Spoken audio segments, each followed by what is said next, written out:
user's journey. I really want to know as early exams, especially this one. My employment is terminated. I sold my car, I sold my house, I wear my address, I return insurance, shirtless, exchange for credit. I say things that are not real, and I want to stab myself because I heard something calling under my skin. I contacted Ndlea as director.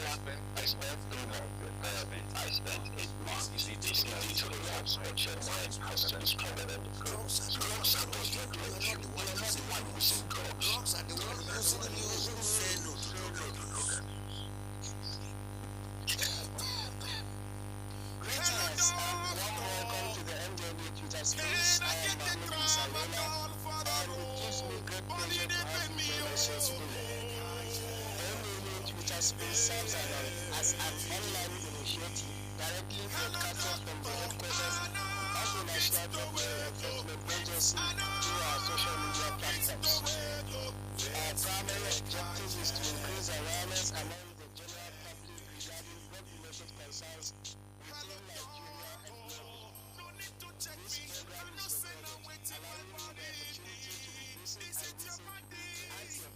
I have the honor of introducing the host for this program, Mr. Femi Babafemi, who not only holds the esteemed position of Director of Media and Advocacy, but will also be our knowledgeable guide for today's session.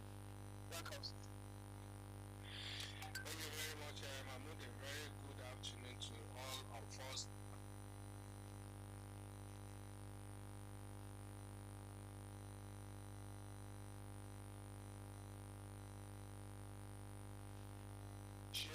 America, Middle East.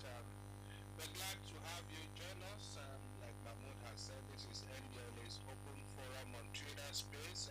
It's a platform where weekly we share information about substance abuse, illicit drug trafficking, and their inherent dangers.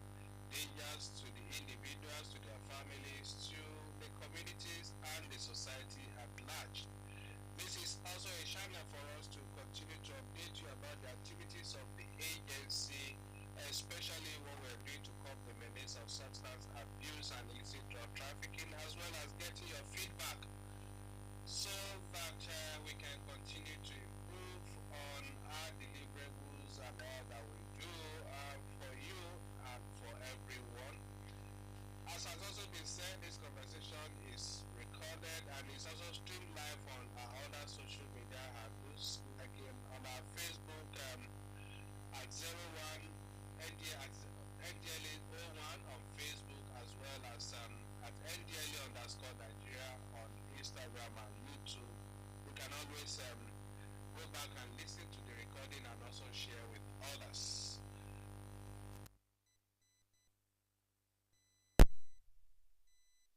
Be sharing with us on how to get treatment support from the agencies, that is the Ndlea's Drug Abuse Call Center. They are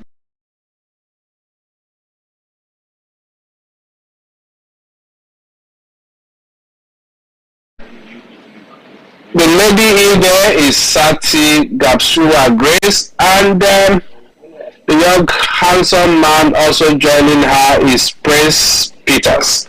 But before I invite them to make their presentations, to speak to us and address us on how those suffering from substance abuse or their relatives or friends can get support or help from the agency, let's remind you of some of the activities of the agency in the past week, and that will come in our news highlights segment, which almost immediately will be taken by our regular Blessing Tafa. Now, Blessing, what do you have for us this week?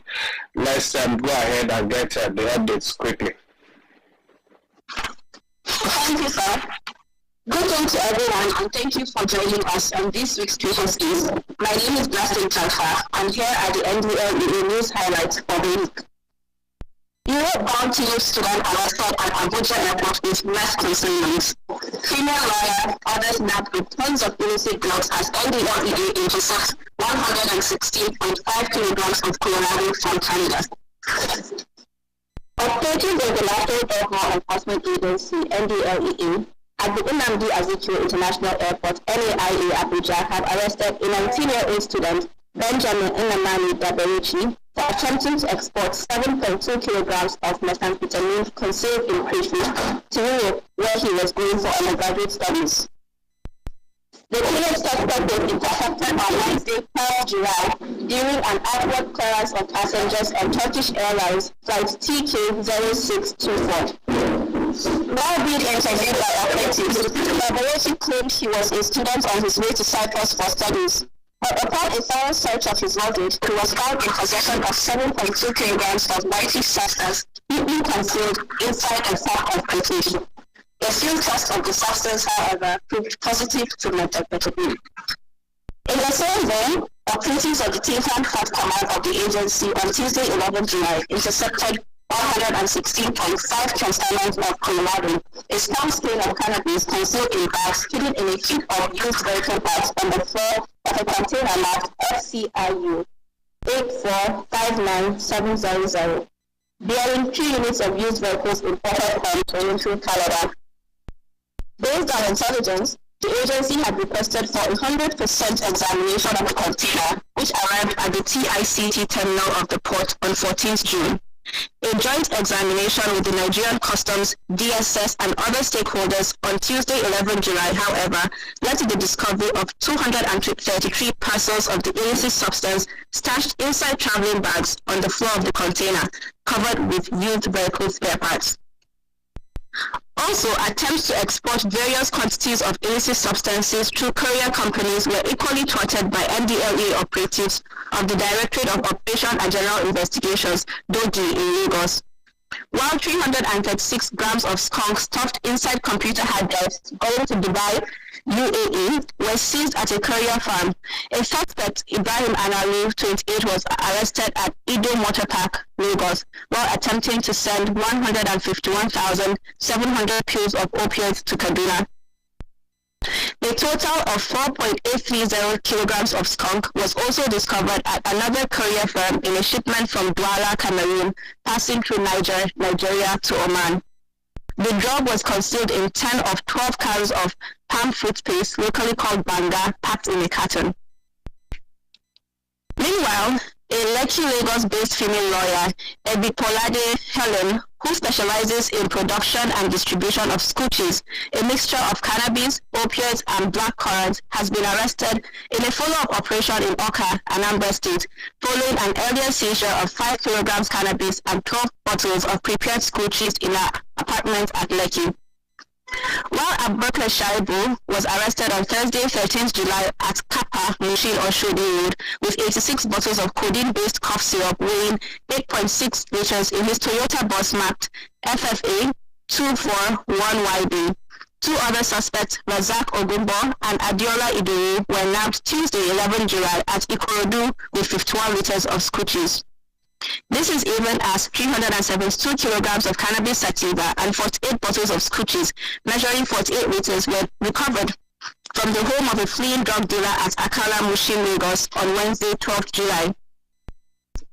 In Ondo State, operatives stormed a building at Ehin Ala, Akure South local government area, where they arrested one Abubakar Zayanu Gyamba, 28, with 162 jumbo bags of skunk weighing 1,944 kilograms, while another suspect, Henry Wilson, 50, was nabbed at Ogume Town in Dokwa West local government area, Delta State, with same substance weighing 216.5 kilograms. A total of 45.41 kilograms cannabis was recovered from Adam Hassan, 27, along Ngawamani Mashi Road, Katsina, Niger Republic, while 70 kilograms of same substance was seized from Mamman Nur Shatima on Saturday, 15th July, along Kano Nguru Road, Yobe State. In Kano, a suspect, Abdulhamid Lawan Bayaro, 48, was on Friday, 14th July, nabbed at Dangud Agundi area, Kano, with 114 blocks of cannabis, weighing 71.7 kilograms. Just as operatives recovered 50,000 pills of Tamol, a brand of tramadol, at Kofor-Weka area of the state. While a total of 912,600 pills of pharmaceutical opioids, including tramadol, were recovered from 2 commercial vehicles. one coming from Lagos to Kano. The other was intercepted along Abuja-Jere-Kaduna Expressway, with a suspect, Sahabi Lawal, 25, arrested. In Borno State, 32-year-old Umar Tijani Mustafa was arrested at Gangamari MMC with 55.25 kilograms skunk on Thursday, 13th July. That's it on arrests and seizures. Now, onto the wider activities across the country. The Oyo State Command of the NDLEA commenced the week with a wider sensitization lecture at Anwar Islam Grammar School in Eleyole, Ibadan on Tuesday, 11th July 2023. With over 563 students in attendance, the event was to educate and raise awareness about the dangers of drug abuse. The NDLEA emphasized the significance of making informed choices and the detrimental impact substance abuse can have on individuals and communities. By targeting the students, the NDLEA hopes to foster a drug-free environment that empowers youth to resist peer pressure and live healthy lives. Meanwhile, the Kano State Command took their wider advocacy lecture to Government Secondary School in Tiga, Kiri local government area, where they encouraged the students and emphasized the importance of safeguarding their future by staying away from drugs. By addressing the youth directly, the NDLEA hopes to build a generation that is well-informed and determined to stay drug-free, thereby contributing to a safer and more prosperous society. Continuing the wider campaign, the Ogun State Command of NDLEA organized a comprehensive water sensitization lecture for over 1,200 students of Christman University in Abeokuta on Wednesday, 12 July 2023. Recognizing the crucial role that institutions of higher learning play in shaping the youth, the NDLEA aimed to create awareness about the dangers of drug abuse and foster a campus culture that prioritizes health and well-being. Simultaneously, the Lagos State Command of NDLEA took their wider advocacy lecture to Durant Standard International School in Aja on Wednesday, 12 July 2023. The school's assembly hall buzzed with enthusiasm as students eagerly absorbed the information shared by the NDLEA team. The lecture highlighted the far-reaching consequences of drug abuse, underscoring the importance of building a drug-free society. By targeting educational institutions, the NDLEA aims to shape a generation that stands united against drugs and champions a healthy and more prosperous Nigeria. The Osun State Command continued the impactful week by taking the wider sensitization lecture to Christ the Redeemer School in Olosa, Oshogbo on Thursday, 13 July 2023. Addressing students directly, the NDLEA team delivered compelling insights into the harmful effects of drug abuse and emphasized the importance of early prevention. In another corner of Nigeria, the Jigawa State Command took the wider sensitization lecture to Dutse Capital School in Dutse on Friday, 14th July 2023. The initiative sought to engage students in meaningful discussions about drug abuse, its detrimental consequences, and ways to resist peer pressure. The week ended with the Niger State Command organizing a wider sensitization lecture at the Islamic Education Trust in Minas on Saturday, 15 July 2023. Attended by over 50 youths, the event aims to educate young individuals about the dangers of drug abuse and equip them with the knowledge to make responsible decisions.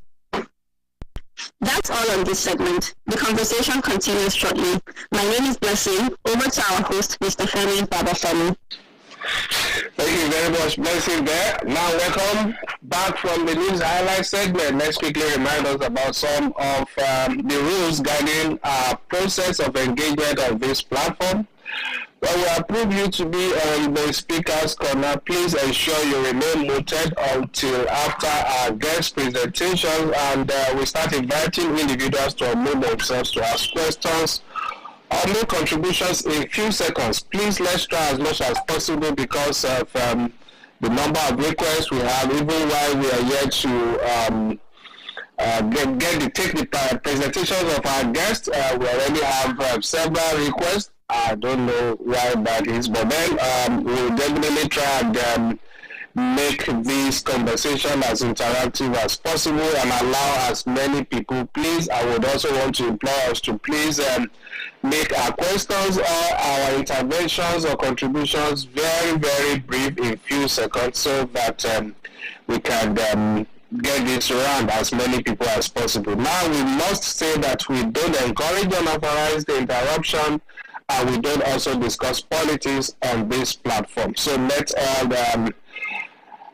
well guided so that we all can enjoy and benefit from the conversation. Thanks for your usual cooperation. Now today's would, like we already said, we would be talking about how we can get support from that's how we can get treatment support from the Ndlea Drug Abuse Call Center, and we already have two of our clinical psychologists who will be taking us through this process. We can ask them, we're free to ask them questions and also make contributions. We're glad that we have quite a number of our people joining from across the world, from Asia, from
I had to give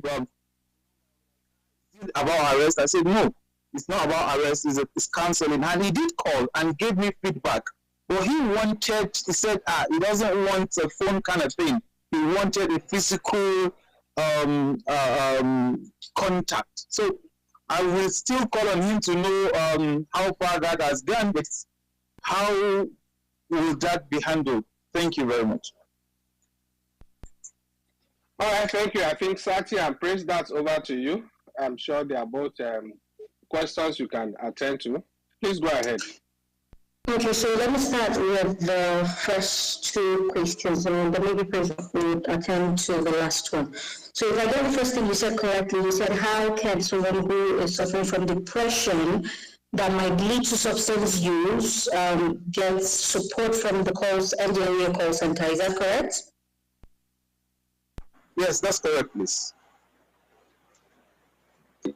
Okay, so when you call in and you state your concern, okay, so this is what I'm going through, and I'm also, contemplating using substance and all that. Of course, you get support from us. Of course, you get support because some of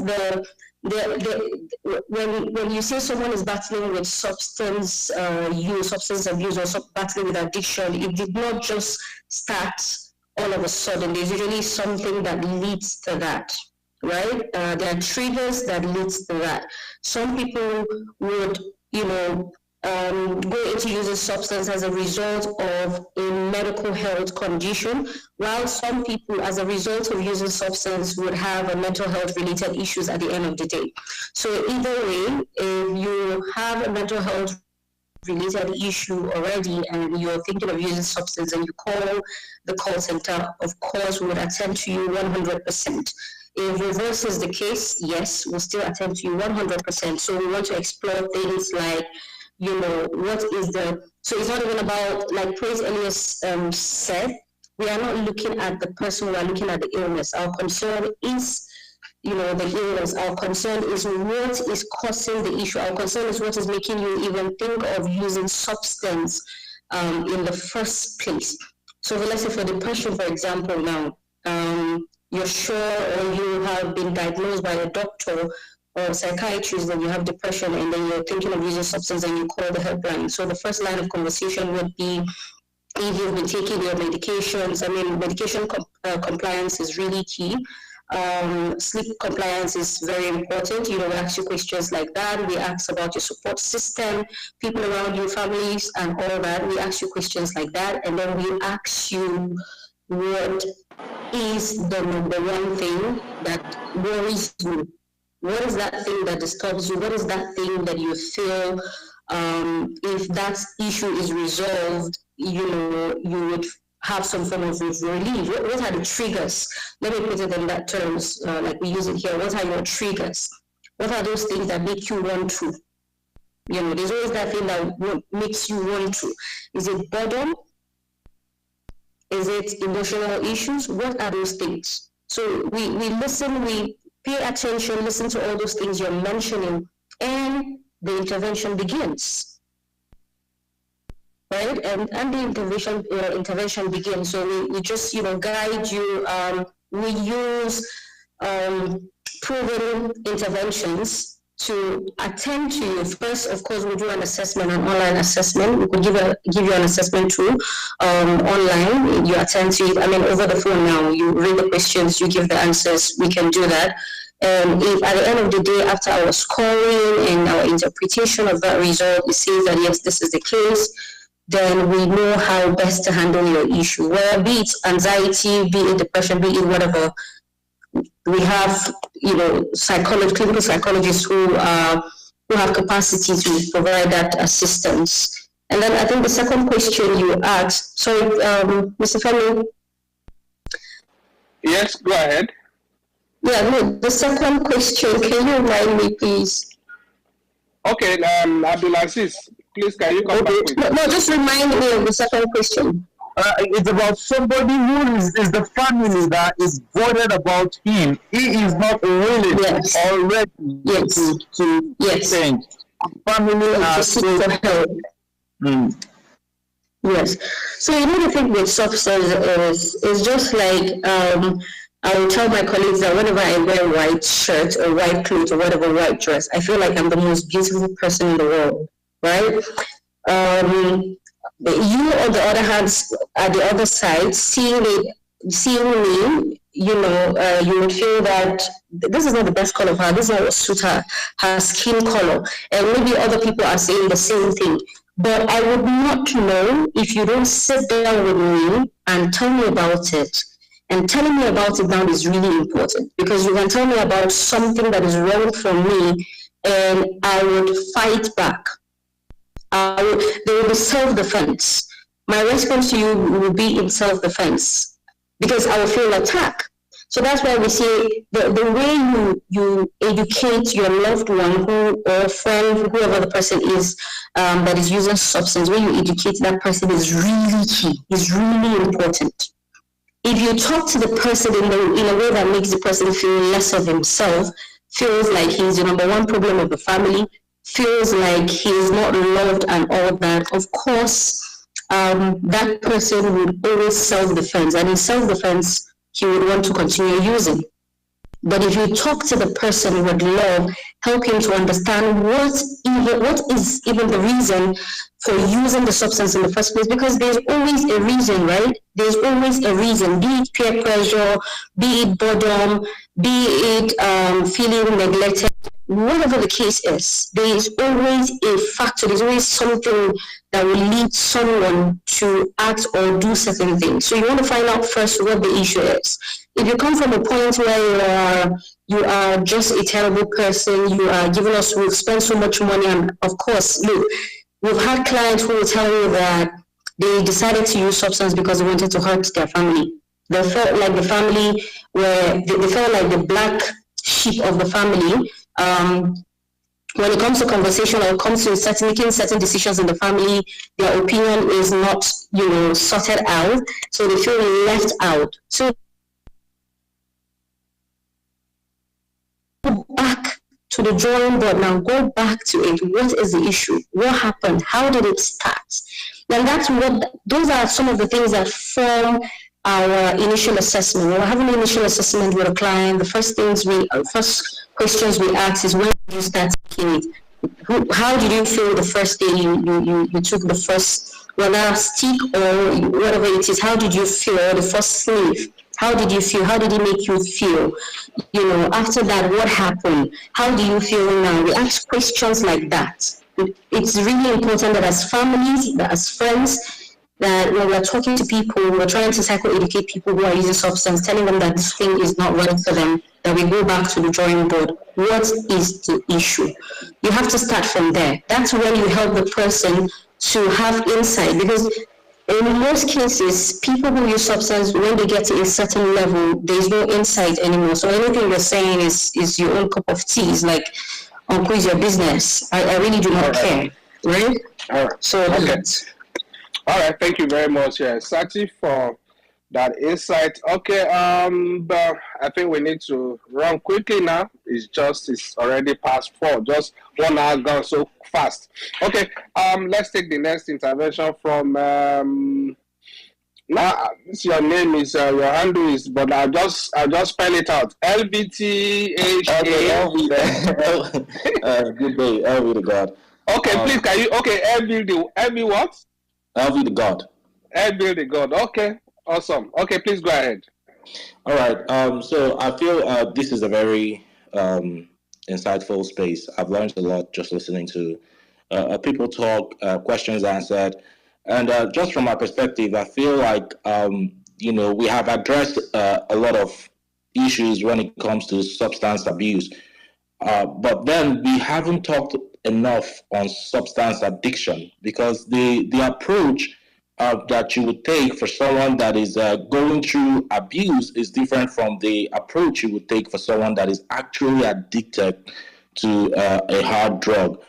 And from my personal experience, and from I have a couple of friends that are really badly addicted to opioids, that downers, and there is something they go through, like when they stop They go through like intense phases of withdrawals, which includes vomiting, serious fever, like they can't even move.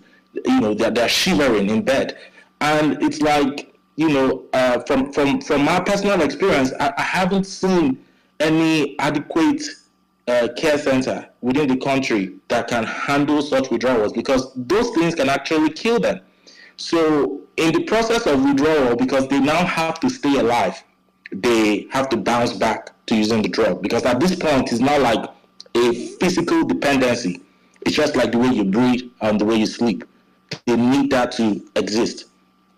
What I've often seen in through my journey in life is like there are places where those people are given, like they go through what they call a methadone clinic, where they are replaced not with a placebo drug but with an actual legalized methadone that is going to ease the pain and ease the symptoms from the withdrawal. So there is like a phased approach when it comes to helping them achieve sober living. So of course we have enough tools and enough infrastructure in place within the country to tackle substance abuse. But then I haven't, like I said, I haven't seen those same developed infrastructure to tackle actual substance dependency. We have enforcement, which the does quite well, around the country. But outside of enforcement, you talked about the hotline that the NDLA has. I personally haven't seen like situations where people can actually, because okay, let me take this back. Ultimately, your ambassadors are your NDLA officers. Those people that are on ground. A lot of people that are passing through substance abuse and substance dependency, right? If approaching an NDLA officer that to talk about, hey, I have this issue, I have this problem, let's be honest, it's most likely going to lead to you getting arrested. So I feel like there could be a difference towards actually bringing out those and helping them get the actual help that they need to act. And it's my contribution that I just want to make a quick contribution. I don't want to ask any questions. Just like thank you, LV, the God. I know you are not the God. There is the ultimate God out there. But let me just call you LV. For the purpose of this conversation, I would like to refer to you as LV. Okay, LV, that's just a joke. I'm sure you understand anyway. Okay, I think Sati, would you want? But I think in response to him, I'm not sure if LV actually started with us when Sati began the presentation. But I think I'd love to at this point invite one of our commanders to respond to what LV said, and that he was commander in Katsina, but now moved to another state. Bashir Ibrahim, please unmute yourself. I'm sure you heard him properly. Then we can come back to Sati and praise. Please go ahead. I'm sure there are quite a lot of misconceptions in what he said. Thank you very much, Director of Media, Mr. Babafemi Femi. I think I will first of all comment Sati and praise for well done. They've actually been very explicit and very clear in the explanation on how the center actually runs. Addressing LGT's issue, first and foremost, we actually distribute between the dealers and the users. Our attention is not mainly on the users. Users, drug dependency person have issues as far as you're concerned. They need help, they need love, they need care, which we, as much as possible, we try to give them when we are given the opportunity. And we equally encourage the family, friends to do that. Our main concern when we talk in terms of supply reduction is those actually dealing, those are actually trafficking in it. So we actually distinguish between them. But at times, you see somebody that is a user and is a dealer. You'll be caught in between. How do you handle it? But we always find a way to address such issues, and especially when we have our legal unit to advise us on the way to go. Then coming down to issue of relapse or lapse going front and back, those in treatment will tell you, if they want to be sincere to you, that if you have like 10 substance use dependency persons and you have to take them through 3 months of counseling, rehabilitation, and integration, if at the end of 3 months you discharge them, and after a while only 1 or 2 of them did not relapse, you go and do Thanksgiving, because it's not like ABC the way we think. Somebody's brain has been rewind, it has been redirected. Setting it back is always have to involve habits, belief, and a whole lot of things. It's not just maybe medical assisted treatment or normal counseling, psychotherapy, and you get where you are. The person does not get to the addiction or dependency overnight, so it can take you overnight to get rid of it. Another mistake that we do make, especially the loved ones, the parents, they don't help matters. From my own experience, they feel I've taken my son or my daughter, whoever it is, to you to treat. You should be able to treat such a person and return him back clean for me. But they forget that they have a role to play. They don't even show up while doing the counseling. That I'm not, you need to provide what is needed. But this advice that family and friends should be part and parcel of treatment.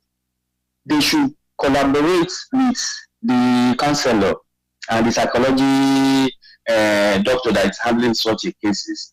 They should be able to, there's what to call family counseling. Most of the times we invite families to come, but you see that they don't even come. When you even call them, they give you excuses. That shows that you are not even interested. What do you mean that we should do our job and let this person get cleared? It's not always like that. I will still encourage, especially our centers, anytime they call, try and see if we can involve the family or close friends in the process of counseling, because this person will not live with us forever. They will not be talking to us all the time. They will still go back to their loved ones. So let their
need cocaine all the way to coffee. Waiting make I tell you. And I'm fit to hold. Give me cannabis, Ndlea.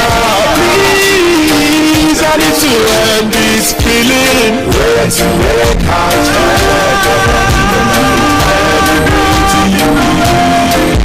Hello, doctor, waiting I do myself. I've been on the same, but I didn't want somebody. Waiting make I tell I'm ready to tell you what you need. Doctor, help me, check my body. I need your help before it's too late. Hi.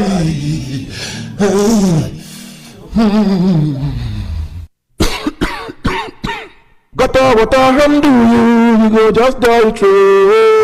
When I hand do you go just die true. Ecstasy hand do you go just die true. When I hand do you go just die true. Drama hand do you go just die true. When I hand do you go just die true. Cocaine hand do you, and codeine hand do you, and when I hand do you go just die true. When that mama hand do you, and left not show you shade it. Any hand do you go just die true.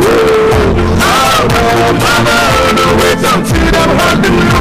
When I hand do you go just die true. Paradise, Mr. Macho. When them hand do you go just die true.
Maybe they could refer you to somebody that can help you. The point is, maybe they're going to ask me to get this job to come and arrest me. That's the problem. We face. So that's my question for today. Is there at the center on local how do I refer a patient to your center? That's those who need help. All right, thank you very much. Okay, Sati, would you want to respond to that, or you want me to take care of it? Sati and Prince, are you still there? Okay. Yes. Okay, please go ahead.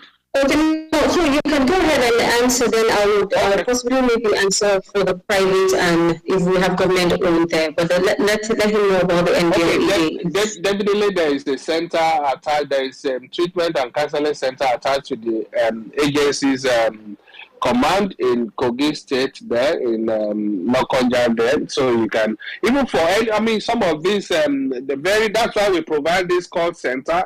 They can easily, when you call them, they can easily provide support for you or refer you to the closest center around you so that you have a place to resort to almost immediately. That's as far as that is concerned. And then the second one, any collaboration with treatment, absolutely. And while we're doing all of this, is part of the process to disabuse the minds of the populace so that they know that indeed the agency is not all about arresting. And I'd like to say something at this point that, for instance, in the last 29 months, out of 31,675 arrests that the agency made, I will tell you that aside 5,147 persons that have been prosecuted and sent to jail, and 11,000 others are going through trial in court, 23,725 of them have been put through counseling and treatment. So we have, meaning that we have even more of treatment for people than the actual the actual prosecution and sending people to jail. So these are all the things we're trying to push out to encourage people, especially those struggling with substance abuse, to seek help. We either provide them what we can do, and if it's beyond the facilities that the agency have, then we would have to elevate you or escalate the process to some other institutions like the tertiary institutions, the other or some other private facilities that have some of the needed facilities. So all of these these are part of the processes we're engaged in through public enlightenment, and we also have a package also coming very soon, which is also targeted working towards all of this to ensure to encourage people that it's not all about arrest, except we're not giving any guarantee to those dealing or trafficking. For those who are dealing and trafficking, then they know they have a date with the law. But then for those who are just struggling with this substance or substances, these are the people that we really focus with in our area of drug demand reduction, and that through advocacy, especially prevention. And then for those that are already abusing, we take care of that through counseling. Counseling and treatment. That's that. I think I have been able to answer Dr. Dimeji there, except Sati wants to say something to that. I just wanted to call the address. So it's around New Layout Liberty Hotel, Lokoja. If you want us to send you the address, you can call the call center 0800 10 20 30 40 and we'll email it to you. All right, thank you very much, Sati, there for that intervention. Okay, let's take the next intervention from Perpetua. I know Perpetua has been raising her hand and now started paying her, so she has to drop it. Okay, Perpetua is a regular on the space. I have also seen Dr. Kemi Olunloyo stepping in, the new diaspora, the American. Okay, Perpetua, are you ready? Yes, sir. Good evening, sir. Good evening. Please go ahead. Okay, sir. Please, thank you so much for the information given. Thank you so much, the two speakers. Please, I have a question, and the question is, are there any additional resources or services offered alongside treatment, such as vocational training, educational programs, or family therapy? You know, most drug addicts, they have heard what other speakers said about, it's not about the drugs, but it's about the way forward, the follow-up. Okay, if there is availability of the drugs, the treatment, is it free? Is it something that if they come, they will die, as in they will follow them up to the end, because most of them, they don't have even the money to even venture into the treatment. And it's like a HIV patient that will, if you discover that you are HIV positive, you go to hospital, they will tell you that, okay, there is free medication, retroviral medications for you. They will just give you the minor ones that the federal government have given free, but the major ones that you need to pay, you will see that the person will end up not getting the actual intervention and actual treatment needed. So my question is that the first one I asked. Okay, and the second one is there any cost attached to it? If there is any cost, it should be noted. It should be said out so that people will know that, okay, if you are coming from here, from the stage 1 to stage 2 is free, but stage 3 to the final stage is not free. You have to pay for it. You have to, all the interventions that you need, all the therapy that you need, all the consigns, all the things that you need for proper treatment is in place. Then my second question is, and someone have already asked. No, that's your third question now, Patricia. That's your third question. Yes. Okay. Thank you, sir. Okay, can you provide information on support groups? Okay, can you provide information on support groups or community resources? Thank you so much once again. These are my questions. All right, thank you. Sati, I hope you noted her 3 questions. Please go ahead. Okay, so I think I'm not sure I noted all of them, but I'm sure you will help me, sir. Thank you in advance. Okay, so you asked if these services are free. So no, the services, as long as it's an inpatient services, you're going to a treatment center, an NDLEA treatment center, or any of the federal own treatment centers, is not free. It comes at a cost. However, I will not be able to discuss the details of, how much, they will charge you and all. The reason is because each center has some form of, peculiarity. So you might go to Abuja, they will charge you a certain amount, but then when you're in Kaduna or you're in Jos, they will charge you a certain amount. But those amounts is not, you cannot compare it to going to a private owned treatment centers. Those are, definitely different. But the services at the end of the day you get would definitely be 100%, because NDLEA is putting so much to ensuring that, they combat this issue. So it's not free. I think the first question you asked was if there are vocational skill acquisition, vocational trainings, that is available for people who are, suffering from substance use and all that. At the moment, I cannot really say that there is any, but, so we provide career vocational therapy when you call in and you're using substance and then you don't know what to do with your life and all that. Clinical psychologists are also vast in that area, so they can provide you with, a guide on how to go about, starting something up for yourself and all that. Aside that, I don't know if there is anyone at the moment. Maybe Mr. Femi would answer that part of the question. I can't really see if there's any, except some owned by, certain NGOs and all that. All right. Yes. Okay. You want the to third question? Yes, sir. What was the last question, please? Patricia.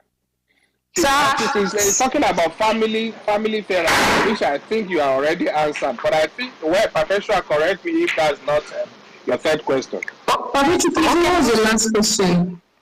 Okay, my last question was, can you provide information on support groups or community resources?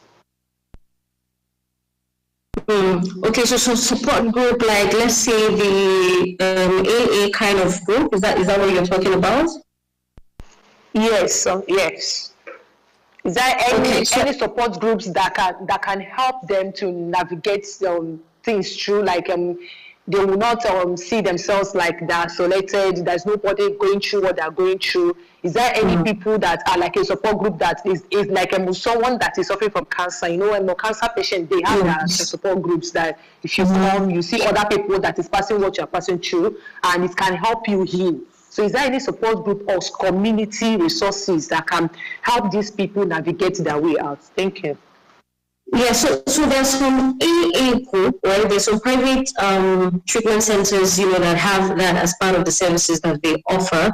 However, I can't really tell you the name. So this is what I would suggest you do, right? You can call in the call center at the moment, and one of the clinical psychologists there who is also listening to this will send you details of some of those private treatment centers you can reach out to and get their services. But if you're talking about government owned, none that I know of, no. Okay, thank you, Sati. Before I close the conversation on that, let me give another chance to our own Commander, Bashir Ibrahim. I think he has something to say on this. Please go ahead. Okay, thank you very much, Jamie. Just add to what Sati has said, Ndlea treatment center don't actually really charge. The cost you pay is just for the feeding medical of your clients. If you actually want to actually charge, I doubt it much if many people will be able to afford us. This also goes to when many people individually in society. There are so many people that actually want to access this treatment center, but they cannot even afford the cost of feeding, the cost of healthcare. You can actually collaborate with Ndlea. Okay, get 3, 4, 5 of your client, determined client. I will definitely sponsor their feeding and their medical while they're in your center. Absolutely, we'll do that gladly. I've done that from the last commander I just left. Was able to persuade the governor, and we were doing it 45 clients every 3 months. It's a 1 year rolling plan. We've done 2 sets. We're supposed to start the third set before my transfer came. So individually, we can actually come and help. I think that is one thing on that. Secondly, yes, skill acquisition goes along with counseling in most of our centers. Like the Katina I just left, yes, it was not actually a formal skill acquisition, but we were able to get few things like shoemaking, leather work, that's shoemaking, soap making, and all of what have you. Computer system we have. Some NGOs come in and say, okay, what do you need? We need system. They provide us with a system, and some of them even go far to even bring in a resource person to actually handle these people. Then around the states, most states has these skill acquisition centers, which we collaborate with. At times, we have to take our clients to that place probably 2 or 3 times in a day. Like in Katina, which I'll still use as a reference point, they have a craft center where they teach them on how to woodworks and making chairs, beds, and what have you. We take our clients there, probably I think for 3 times a week. They leave their treat and come back. Once they come back, we still go ahead to collaborate with NDE, that's National NDE. So we collaborate with them. We still take them up and actually try to teach them a bit more. And at times, even go to the extent of mobilizing them so that they can actually start something on their own. So I still employ those listening and those other people, other individuals that God has blessed. Come up, take all these responsibilities, and I'm sure with time we'll definitely get somewhere. Thank you very much for the opportunity.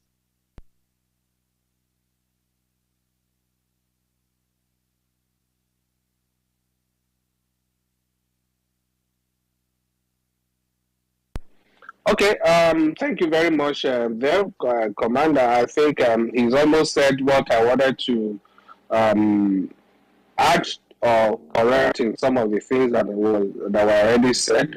So because of time, I'll just slip by that because he's already taking care of the issue of charges, then the issue of skill acquisition. And I can also, okay, maybe I can add this, that at the moment we're having 3 brand new model rehab centers in parts of the country. Actually, government approved 6, but in the current year, I think about 3 have been undertaken. Then maybe by next year, God willing, we'll have another 3. But then apart from the agency also working with other stakeholders like some government agencies and institutions to also provide some skills and even some empowerment. I can also tell you that beyond even skill, skills acquisition. We also work with some other agencies of government and even well-spirited individuals to also provide some empowerment to allow for reintegration, smooth reintegration of these people back into their communities and society to do things meaningful for themselves. I have seen instances, I know even in Kano, the agency had to provide sewing machines and some funds for some some clients that were rehabilitated. That's I wanted to the name of that local government now. It's a very popular local government in Kano. I was actually there. I was physically there for the ceremony, and I also think recently. Also, we had a ministry also supporting the FCT command also to provide some of these facilities for some of our clients. So, indeed, we have quite some of these programs, whether at the level of skills acquisition or even empowerment, empowering some of our clients to be able to go back to the society and do things meaningful for themselves. Okay, time is fast spent. I know Dr. Kemi is standing by. Because I know she will take another 3 minutes. Let me quickly give her the opportunity so that we can have enough time to land properly. I know Dr. Kemi is enjoying the weather in, is it Atlanta where you are in the US? Please go ahead. Maryland, Baltimore. No one's enjoying any weather here. It's hot everywhere. Hot everywhere. How are you, everybody? Mr. Babashemi and all the guests and everyone listening, good afternoon. Can you hear me? Loud and clear. If there's anybody that's ever, if there's anybody, good. If there's anybody that has ever promoted 0800 1020 3040, it'll be me. I have been there with you, the Ndlea, since you started this service, this number. I have promoted it on every platform. There is help, and I'm glad you're doing this show. I'm about to tweet something now, but let me finish talking real quick because time is going. A picture of myself and Whitney Houston, and the article about Whitney Houston's death. The headline of that article says, "Death was not a surprise," says Toronto woman. I was living in Toronto when she died. Whitney and Bobby had a reality show, and I was the blogger for that show. I was always on the set with them. We tried. If somebody wants to get off drugs, the first thing is they must be willing to get off drugs. Okay? Two things you don't do with them. You don't force them, and you don't stigmatize them. Okay? If possible, don't call them a drug addict. Call them drug dependent. Don't stigmatize them. President Tinubu said this about stigmatization. Okay? Don't stigmatize them and don't feel willing. By the time Whitney Houston went to write that new album was her last album. When I heard the crack dealer showed up at the hotel, everybody knows how that happens. The day she was found dead, she went downstairs to meet with a crack. It really shattered my heart because that person sold crack to her and she used it. Ultimately, she died, found in the bathtub. And what was the cause of death? Heart problem. Her heart failed. Her heart was damaged because of excessive drug use. So they really couldn't say she died of a drug overdose, but she died of drug complications to her heart. If I look at Whitney, and this paper I'm going to post now, the newspaper is Toronto Sun, and it says death was not a surprise. It wasn't a surprise because we knew what was going on, and drugs are a demon. Please, Nigerians, stop calling people drug addicts. Have you taken your drugs? Have you taken your medications? Kemi Olunloyo, I did a video about this, and I get it a lot. When people don't like the journalistic side of my work, this woman's on drugs again. This woman's a drug addict. Even Davido called me a drug addict, and that thing spread, and that's why that whole Davido thing was going on, because you should not call people drug addicts. There are people fighting drug addiction, and it's a demon. So I'm going to tweet that thing now. Remember, 0800 10 20 30 40. You have help. Ndlea has done the show. Don't stigmatize people. Don't call them drug addict. Don't call them crack addict. Stop posting videos on on TikTok Uncolos. Those jokes need to go. Stop saying Uncolos.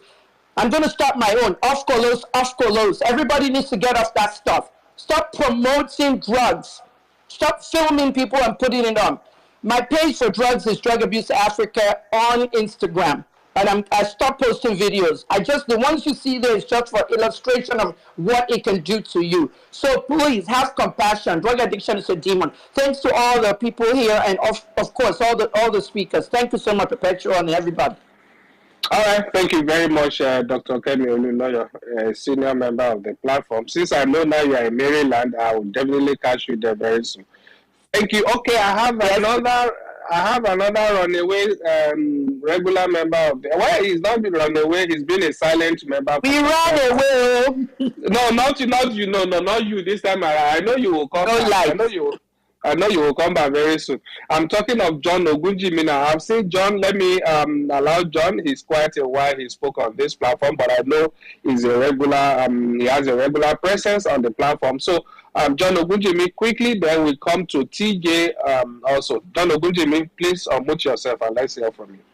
Thank you so much, Mr. Abafemi. It's good to speak again. I've been listening, as you said, always in the background, enjoying the conversations and the deliberations. Well done to the Ndlea. I just wanted to say a big well done again, listening to the people who spoke today. The work you are doing with the call center is wonderful. A quick question though. I know it's impossible that you have people who call in, and by conversation or one way or the other, they perhaps talk about where they've been getting their supplies. Is there any kind of witness protection for those who may volunteer such information? Like if the people they were among before know that, okay, this person is going through therapy, there are chances that they're going to talk about their supply or their suppliers. Is there any kind of protection offered to them or any guidance on how they can be protected in such situations? Once again, well done to the Ndlea and the rest of the team. Thank you so much.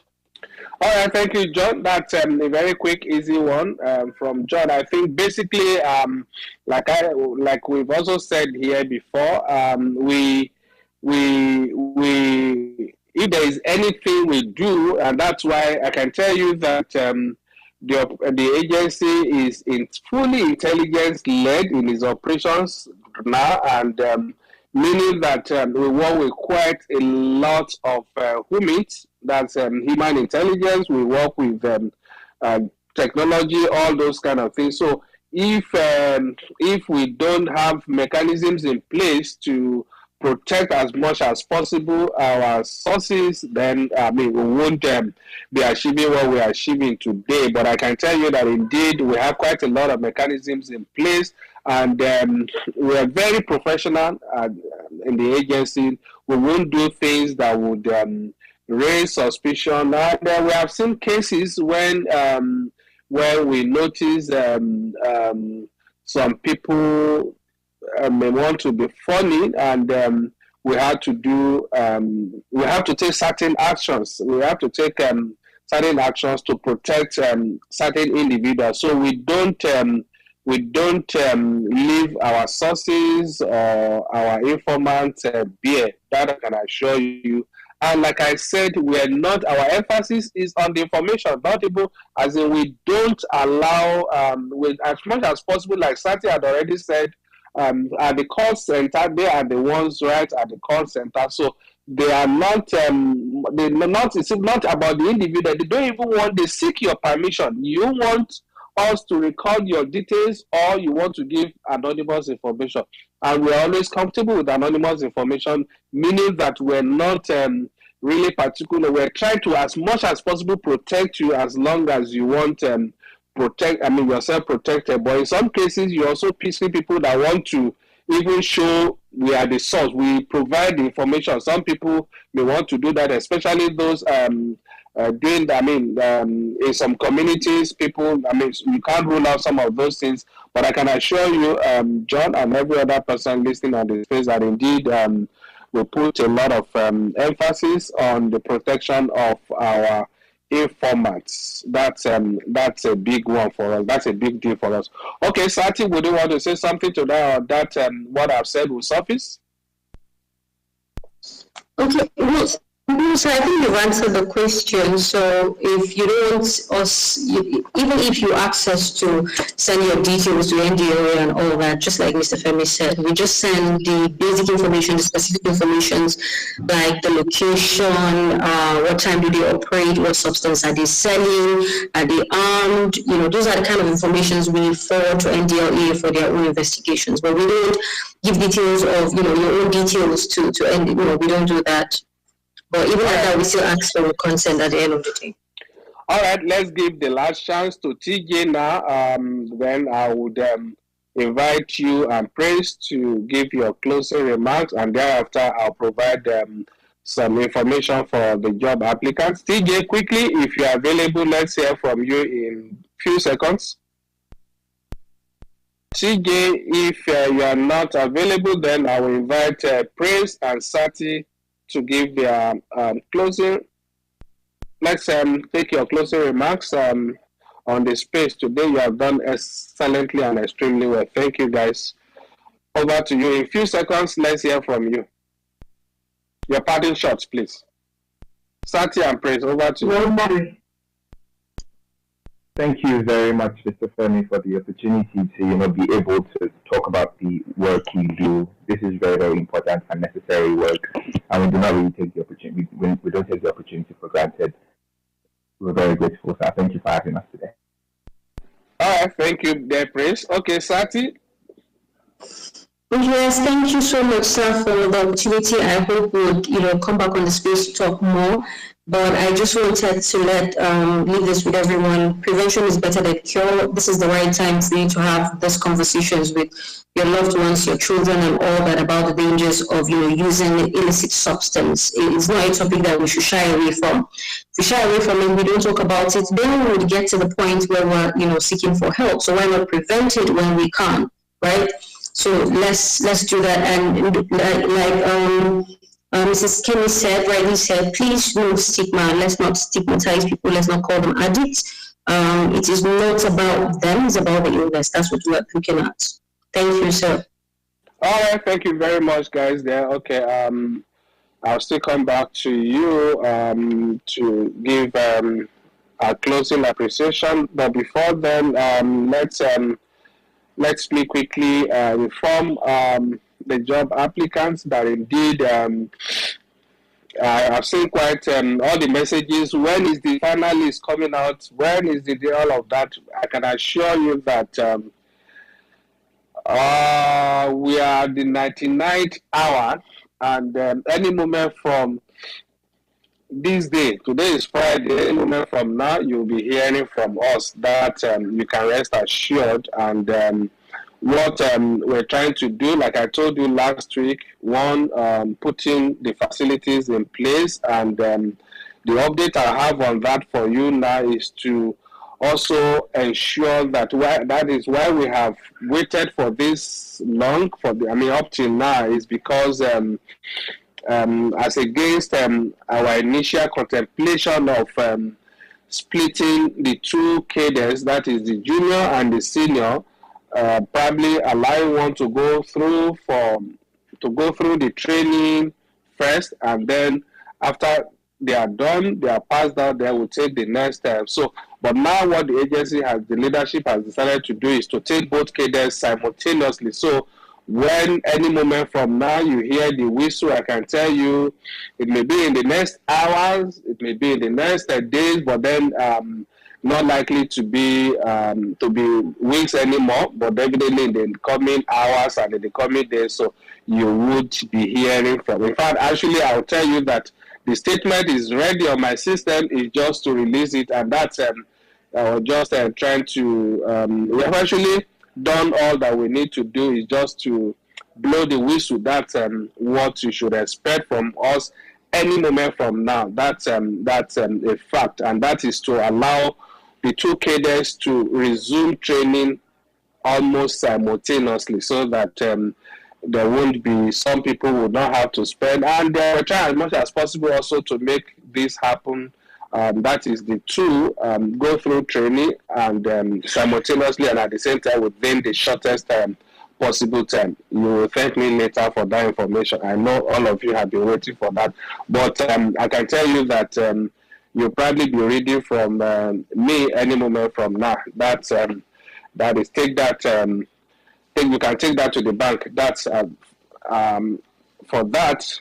Thank you guys for taking your time to be part of this conversation today. And now I would like to specifically again thank Sati for the excellent job done, and also thank Praise for that awesome presentation. Thank you guys. That I can, I'll assure you that from time to time we would have to be bringing you so that people can understand and appreciate what you are doing at the call center, and providing also information on how to and as things unfold, because we're escalating quite a lot of services at the call center, and in the coming weeks there could be quite some innovations and some developments that will be coming, that will be made public. So we will be bringing you to shed more light or provide explanations on some of these things. Thank you once again, Sati and Praise, for the awesome job. And on that note, I'd like to also thank all of those that have joined us across the world. Thank you, Dr. Kemi Olunloyo. Thank you, our own Commander Bashir Ibrahim. Thank you, Abdulaziz Abiodun. Thank you, our regular perpetual Nnamdi Emmanuel. Thank you, Bashir Mohammed Sanusi.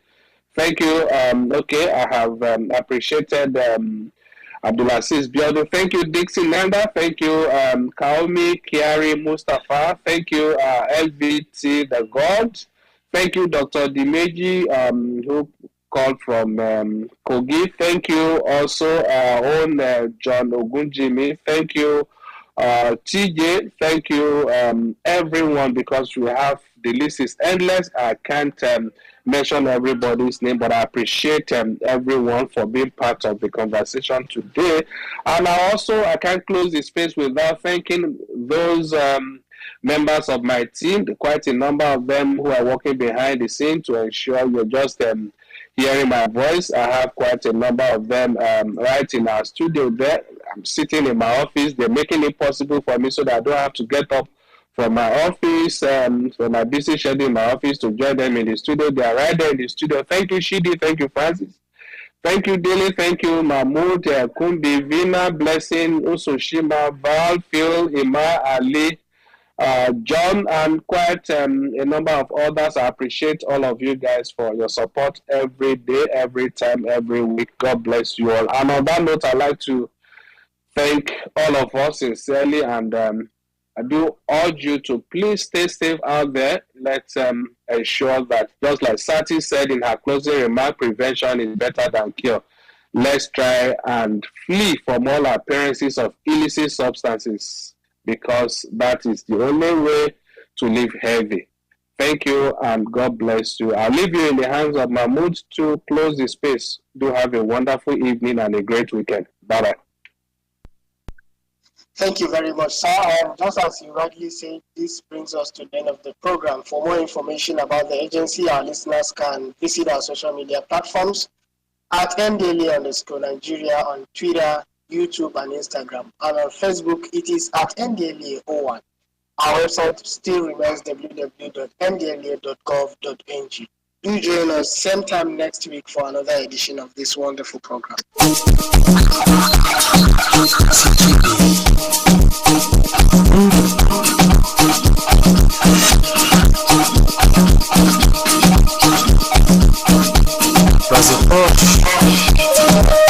Okay, look for your health. Now, look for your health. Heroin, look for your health. Eyes, look for your health. Tramadol, look for your health. Colos, look for your health. Cannabis, look for your health. Eyes, look for your health. When you say no to drugs, make it stay free. Brother, say no to drugs, make it stay free. Sister, say no to drugs, make it stay free.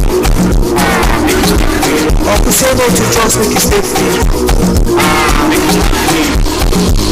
Let's join hands with Ndlea to war against drug abuse.